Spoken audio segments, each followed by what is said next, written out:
If you're an artist and you are counting on people responding positively to who you are. Yeah. And that doesn't always happen. And then you go home to a family life where you're also not receiving identity value, or someone isn't saying, yes, you're good enough. Yeah. And so that affects at the core who we are. We consider it the number one fundamental, foundational, most pressing human need. We say you can go without food for weeks, without water for days. You can go without oxygen for minutes. You really can't go without identity for more than about 20, maybe 30 seconds. Hey, I'm Lara, an artist, educator and entrepreneur who's danced through life in Australia, London and California. Now I'm an Aussie in Atlanta, Georgia, USA. Juggling roles as an artist, ex-dancer, current actor, author, professional educator and qualified life coach, I'm also a wife and mother of two.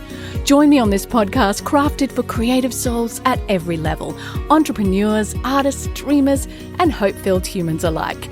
I'm here to guide you towards a life of love, purpose, adventure, and boundless creativity.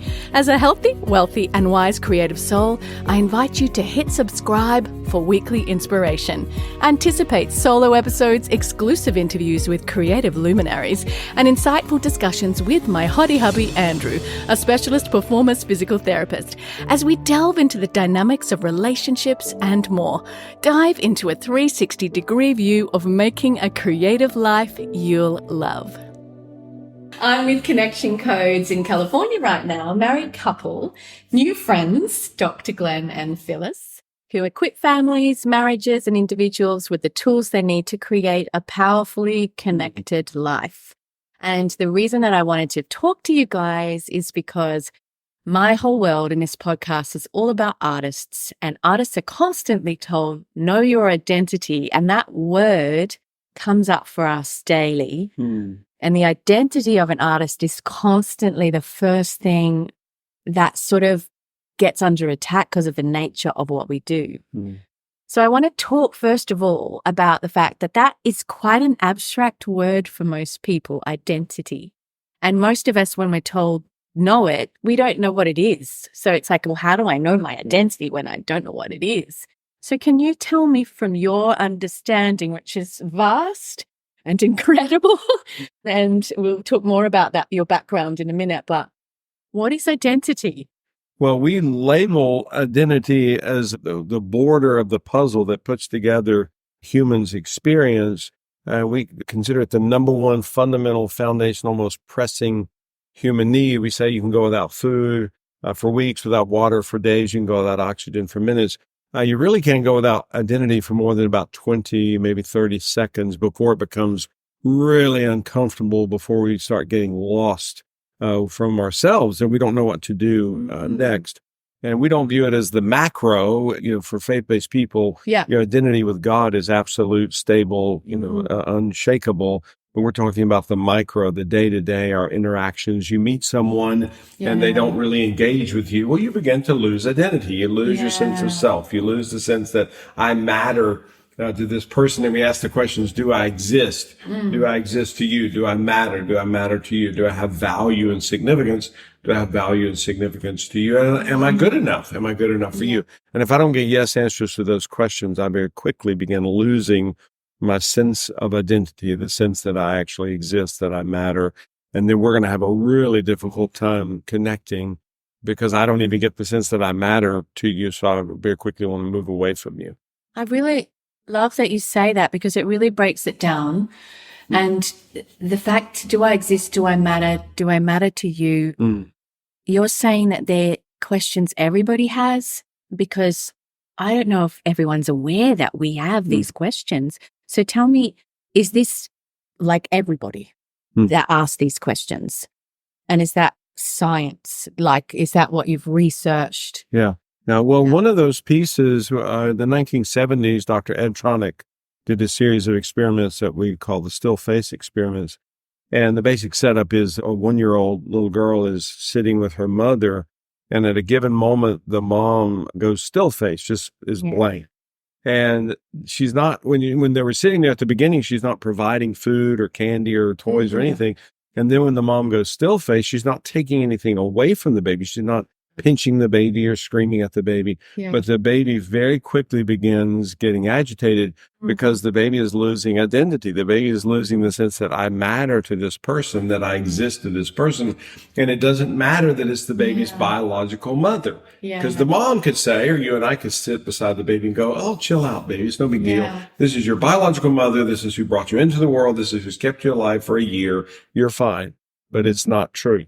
And in the video, and it's a great, you can just Google it and watch this original still face video. Yeah. The baby notices in 1 second. The baby is just startled, like, oh my gosh, what just happened? This person who happens to be my biological mother no longer cares about me. I don't even exist to her. Wow. And immediately the baby begins escalating and getting agitated. This is through facial expression and a lack of looking in with your eyes, correct? Yeah. And I've done this research with, we have 10 grandchildren, and I've done it with all 10 of our grandkids. That would have been... And the exact same pattern occurs. And the still face experiments have been replicated so many times that we're very confident in their efficacy, that this is the human condition. This is how humans operate. I think that, with even not understanding the word identity, which is how you started, is that we, especially in our faith-based community, we've only heard this word used within our relationship with God. That's so true. And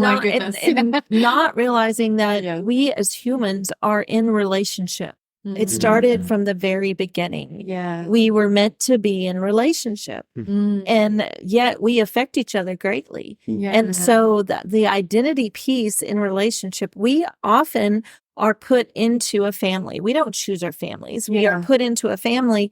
But in that family, and especially with the questions that were presented, do I have value in my family? Do I exist in my family?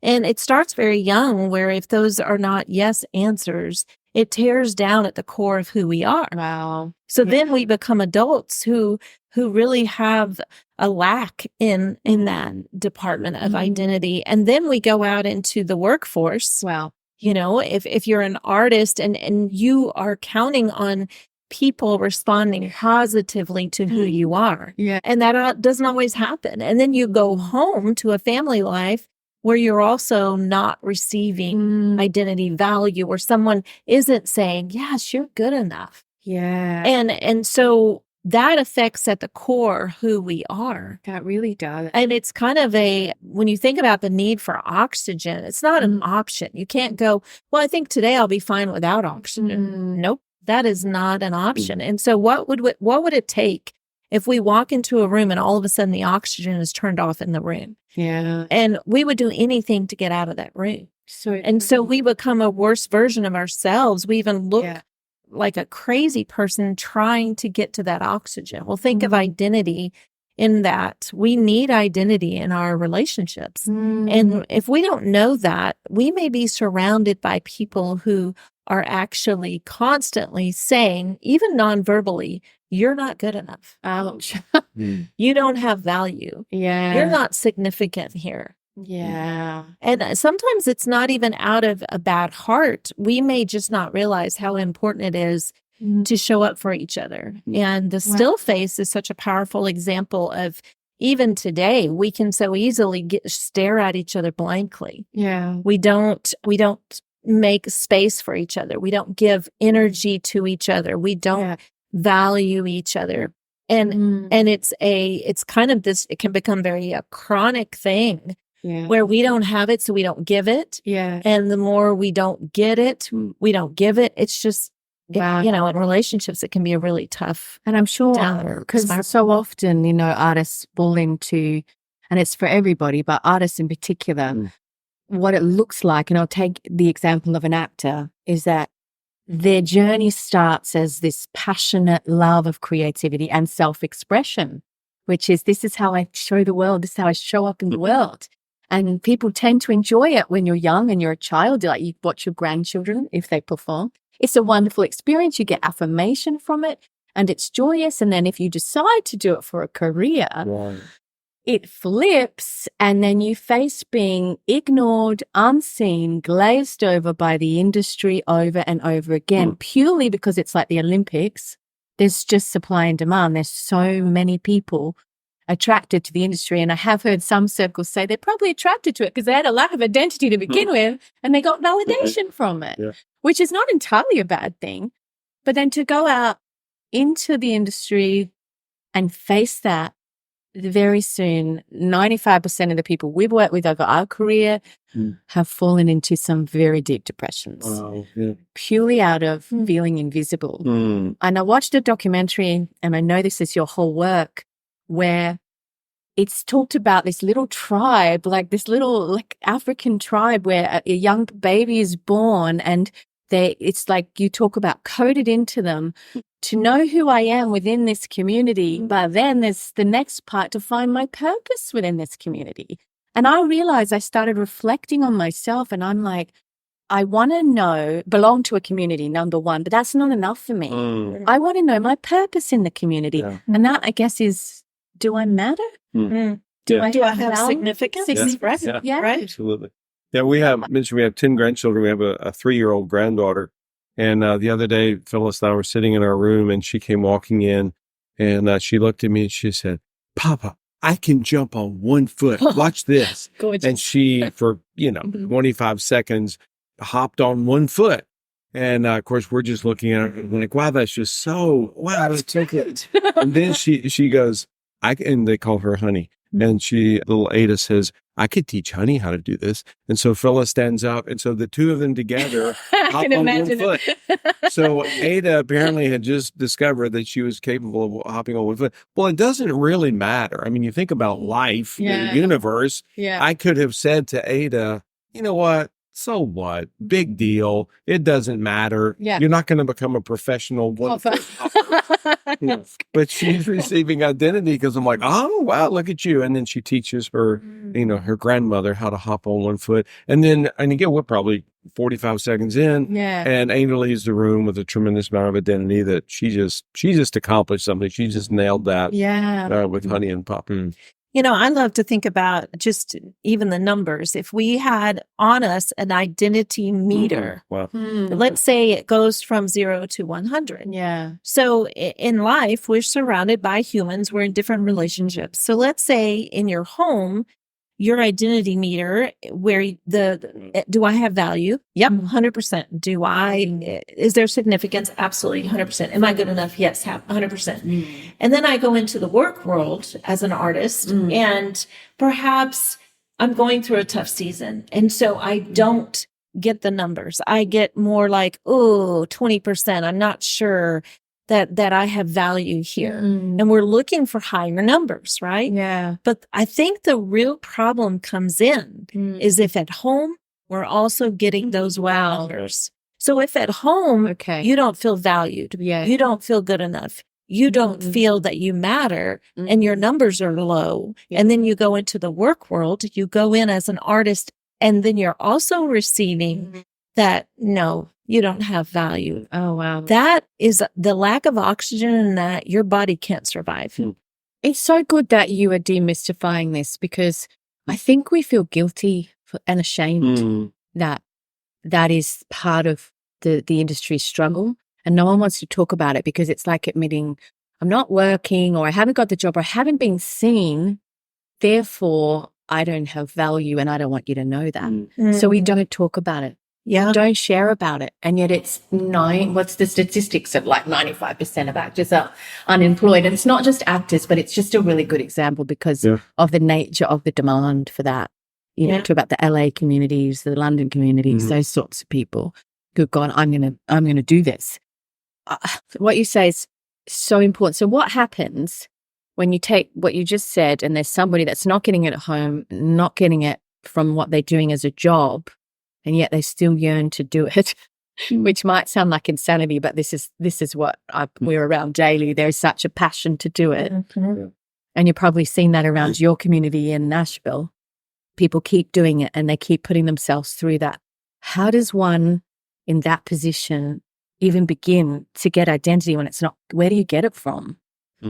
Well, I think that part of it is, though, you do have to build a community where you do get it. That's so good. Not from your work, not from your passion, not from what burns inside you, but actually the community that you live with. Wow, that's so important. It is. Yeah. It is so important. And I think that we don't realize you can actually get it. I think we accept a family that doesn't give it to us. We accept a relationship that is constantly saying, you're not good enough. You're not good enough.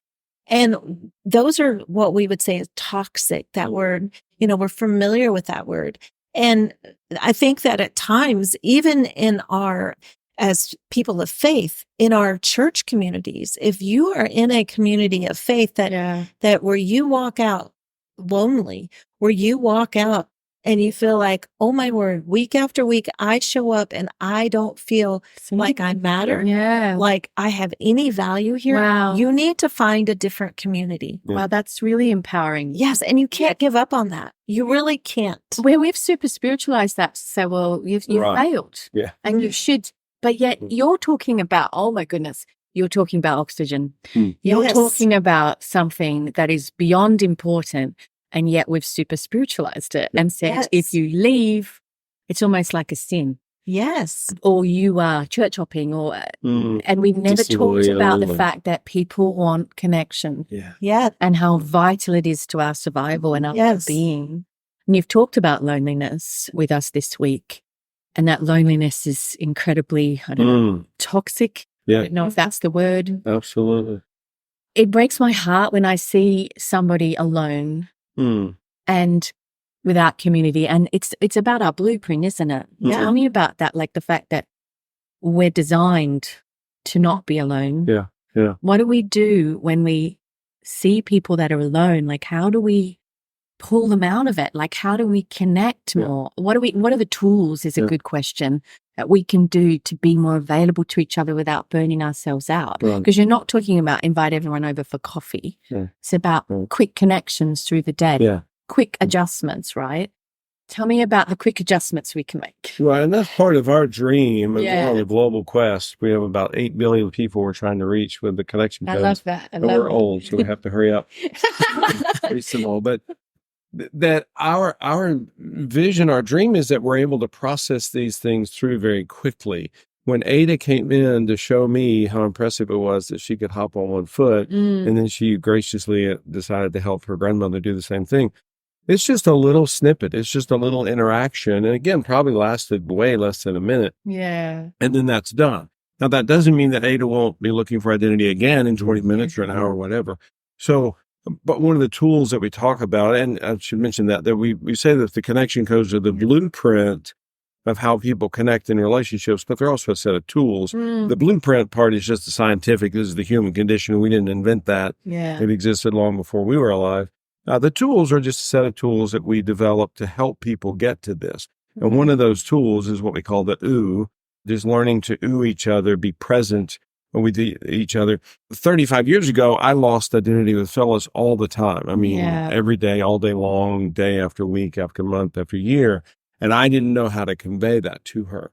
Today, it doesn't mean that I don't lose identity with her. The trick is I'm able to convey it to her. Yes. I'm literally able to say to her, oh, babe, I kind of lost some identity there in that particular situation, that setting, that interaction. And she's able to literally just go, oh, okay, so what happened there for you? I tell her, we process it through literally in 20 seconds. Blows my mind. If you told me this 30 years ago, it was possible, I probably would have punched you. Because we were living in this pain all the time. Yeah. And now we marvel, and we're some of the most passionate people in the world about the connection goes because we get to live it. And we had no idea that this level of connection was possible. So if we can shift our culture so that we're able simply to OO each other, be present with each other. I'm not blaming you that I lost identity. I just lost identity in that moment. Yes. I think we spend a lot of energy thinking we have to be someone we really aren't. And that's exhausting. Yeah. For you to like me, even the question, like, am I good enough for you? Okay.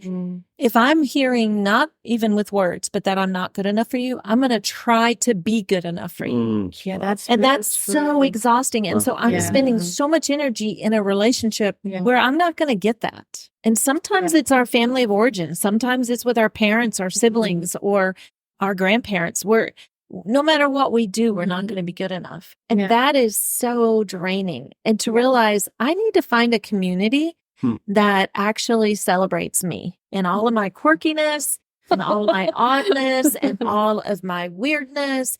And, Powerful. I wish we had hours. I wish we could sit here for 6 hours and talk about the connection codes, because I think about, I'm married to someone who's got a bit of disorder of the psyche, and that's so sweet. And that brings some weirdness, right? A lot of weirdness at times.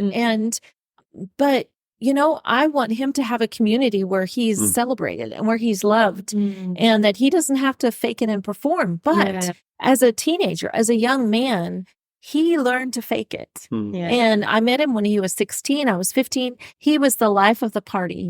He was funny. He was loud. He would walk in the room and everyone would know he came in. That was actually very cute. Yes. And very good looking. And yes. And, he did so well in drama, in performance, in music, and he was very talented and gift those things. But he was dying inside because he was faking the whole time. He was performing to everybody. He was performing 24 hours a day. That's exhausting. It is exhausting. And he, though, that's in that world, he believed he was good enough. He believed he mattered. And yet the exhaustion, the fake, I can't let anyone see that I'm not perfect, caused him to even more so develop the walls. And he didn't trust me even when we married. And it wasn't about me. It was about the fact that he didn't believe that anyone would love him if they saw the real him. That's huge. Yeah. Really. And that is a lack of oxygen. That is a lack of oxygen. I really relate to that story. I relate to it so much. To the point that once a pastor stopped me and said, "Stop trying so hard." Wow. And I didn't know what he was saying. Right. Because I couldn't see it. But I was doing the exact same thing. I was trying so hard, probably because I had a lack in my upbringing, was trying with all my might to be noticed and to matter, which are good things. But it's that thing where it's coming from the deficit, isn't it? Instead of the fullness. And now it's like I spend a lot of self-talk just taking, Lara, take a breath. You can just be present with this person. I have to talk myself into that, which is great. I'm aware of it. And say, you don't need to perform and you don't need to strive for their attention. If they don't get it, if they don't give it to you, it's okay. It's particularly in the arts, because there's a lot of people, there's a lot of kissy, network. If I know you, I'll get promoted. And it's that thing where you go, I have to trust that who God has made me to be is enough. And there's healing in that awareness. And I think a lot of it comes, like, people can talk to someone, can't they? What do we do? What are some, other than the connection codes, which I'll get you to share where they can find them, but just sort of in closing, where can people go? What do you recommend? Like a couple of steps for, do we go to a counselor? Do we go to a psychologist? And when we have that deficit from upbringing, what do you recommend that we do in order to stop doing what we just talked about, performing for everybody? Well, I'll answer your question by not answering. Number one, I do strongly recommend the connection codes, just because it will help people to understand the whole picture of the human condition. But also, and what I learned, it took me 4 decades to learn it, is that there were people I needed to move away from. We're adults, we have responsibilities, and some people, you're kind of stuck in this situation. But I spent so much time and energy with people that were never going to be close to me. They were never going to be kind to me. And again, I'm not allowed to go burn their house down or their car, but I'm not supposed to be exhausting myself trying to connect. And I always say, I'm the educated one, Phyllis is the smart one. And she's the one that always figures stuff out. And she asked me one day, she said, "Babe, why do you pursue relationships with people that don't want a relationship with you?" And I gasped. I thought that was blasphemous. I'm like, well, that's what God wants us to do. She's like, no, it's not. And actually, if you examine scripture, it's almost the opposite. Wow. We're supposed to move away from people, and don't be mean to them. Don't go key their car, but move away from the people where you lose so much identity. And it may be a scenario where you have to do some of it, but as much as possible. So now I hang out with people who see me, where I feel heard. And it blows my mind, the energy that I experience every day, because I'm not exhausting myself hoping that, at some point they'll like me, they'll accept me. Yeah. And when that conversation, our adult children got in on it, and they're like, Dad, that's what you've always done. You expend all your time and energy on people who are never going to be kind to you. Wow. They spit on you, and you invite them over for dinner so they can spit on you in your own home. Wow. And that kind of blew my mind. I had no concept of that. So now I hang out with people who are kind to me, and they know that I'm weird and they don't care. We have a lot of fun together. It's amazing. I really love what you say, because you're just taking away, like, it's actually normal. I think this journey, and so often we feel so ashamed for not having it all together and not being perfect, and admitting that sometimes we feel lonely and that we're feeling like people aren't seeing who we really are. And I think it's just so powerful to get permission from somebody to say it's okay to move away. Wow. Yeah. What you said's very powerful. Yeah. Okay. I want to finish with a little bit. It's a little left of center from where we've been, because that was deep. But I want to finish with, where can people find you online? If they want more of this and they want to hear more. Thank you. Well, and I do want to say, because you asked a minute ago, as far as when people realize, whoa, I'm off in this, I'm out of balance in this, do I need therapy? For many of us, we can't afford therapy. Number one. Number two, how do you find a good therapist, right? So it's a little challenging. Yes, it is. We have developed tools that we have intentionally created that are simple, that you can do on your own. You can do this journey. You can find this. And so by going to our website at connectioncodes.co, you can see that we have e-courses. We have a book that's out on Amazon, the Connection Codes book. and it is full of this type of information, but it's not just a bunch of theory. It is the actual tools. It is teaching you how to recognize this in your own life, and then how to change it and to develop really healthy relationships so that you can pursue your dream, so you can be the best actor, the best person, and really gain from that, instead of it being always such a struggle. So also, we do have an Instagram presence at Connection Codes, where we have a lot of information that goes out all the time, and even videos, both with testimonials, but also with just short clips of teaching these tools. And so there's multiple ways that you can get more information. One other tidbit real quickly is just that part of our dream with the Connection Codes was that it is very implementable. We don't talk theory. And first of all, it's not a theory. It's not a philosophy. This is just the scientific essence of the human tradition. But when we were developing the tools, we wanted people to know what to do next. We don't want to just mesmerize people and they walk away going, oh, Dr. Glenn's so funny and intelligent and educated. And I don't have a clue what to do now, but it's really interesting. We don't gain anything. So my goal is that people literally, and we don't have a 6-month plan for people. We literally want them to feel the effect of this in 20 minutes, in 30 minutes, that today their relationship has actually shifted. And we hear these stories around the world now from people who are like, whoa, this revolutionized everything for us in a week. And we've been in therapy for 4 years. And literally just in a few hours, this shifted. We've had a shift. I have to tell you a fun fact, because earlier this week you spoke to all of the artists in the community that we're in right now, and something funny has happened since then. Based on what you just said, the 20 seconds, the very next moments after your talk, many people were like booing each other. Many people were like, oh, I know what's going on for me now. I know why I got angry yesterday. And the best part is a lot of my acting students were like, using it as an acting technique. They were using the wheel, which you can find online, guys, for the listeners. They were like, still facing her right now. And they were making it as an acting choice, because there's a lot of psychology in that. And I was like, this is good. It's become an acting tool. So there you go. Isn't that funny? I thought that was great. We're adding it into our actors toolkit in class. Thank you so much. Yes, thank you for having us.